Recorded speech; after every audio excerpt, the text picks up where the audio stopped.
Friends, स्वागत है आपका अपना चैनल मिशन विश्वास। आज के हम उस टॉपिक को अचीव करने वाले हैं जो क्लास 8, 9th और 10th ये तीनों में पूछा जाता है। और हमारा टॉपिक है सर्वांगसम।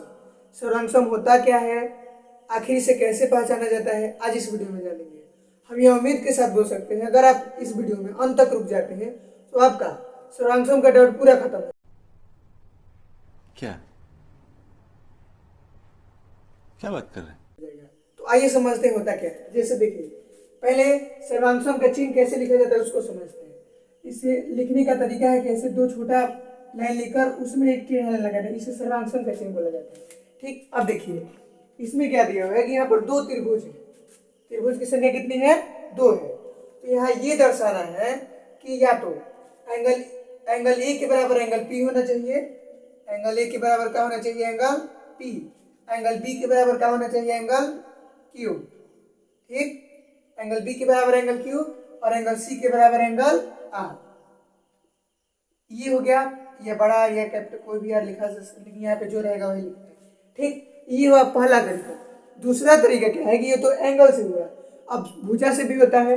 अब भुजा से कैसे कि ए बी के बराबर क्या हो जाएगा? P Q. तो यहाँ हम लिखेंगे ए बी बराबर पी क्यू, फिर क्या हो जाएगा? ए सी बराबर पी आर, इसको भी लिखेंगे हम लोग। उसके बाद हो जाएगा बी सी बराबर क्यू आर, बी सी बराबर क्यू आर। ये हो गया हम लोग का सर्वांगसम का निकालने का तरीका। अगर यह दोनों मिल जाते हैं तो हम बोल सकते हैं कि त्रिभुज ए बी सी, क्या बोलेंगे हम लोग? त्रिभुज ए बी सी सर्वांगसम का चिन्ह दे देंगे और लिखेंगे त्रिभुज पी क्यू आर, त्रिभुज पी क्यू आर। यही है मेथड, यही हम लोग का सर्वांगसम निकालने का तरीका, समझने का तरीका। उम्मीद के साथ बोलते हैं कि आपको समझ में आया होगा। देखिए अब इसके आगे है कि थोड़ा हट के भी क्वेश्चन आ सकता है। जैसे क्वेश्चन पूछता है, यहाँ 4 नियम है उसका। ठीक, यहाँ पे 4 नियम है उसका, नियम हम समझा देते हैं। जैसे पहला नियम है कि या तो साइड साइड साइड, या तो भुजा से भी आ सकता है या तीनों उसमें भुजा हो। भुजा कैसे? जैसे A B, A C, B C. ठीक, इसमें क्या हो जाएगा? पी क्यू, पी आर और क्यू आर। ये हो गया साइड साइड साइड से। एस से मतलब क्या होता है? साइड। साइड मतलब क्या होता है?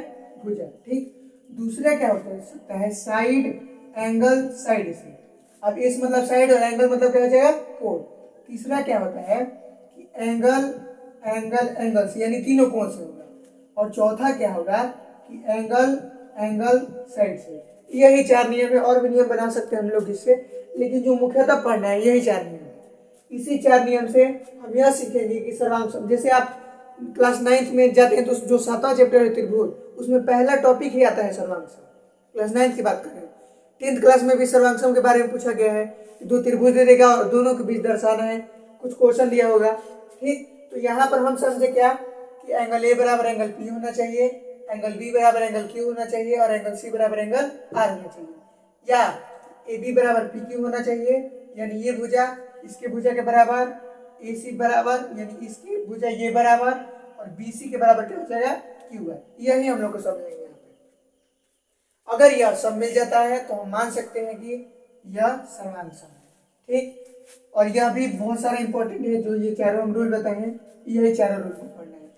अब इसमें का क्वेश्चन कैसे बनाया जाता है हम उसको अगले वीडियो में समझेंगे कि सर्वांगसम का क्वेश्चन कैसे, जैसे क्लास 9th में भी है, 10th में भी है, क्वेश्चन के साथ एग्जाम्पल के साथ हम लोग समझेंगे कि सर्वांगसम का यूज कैसे किया जाता है। तब तक के लिए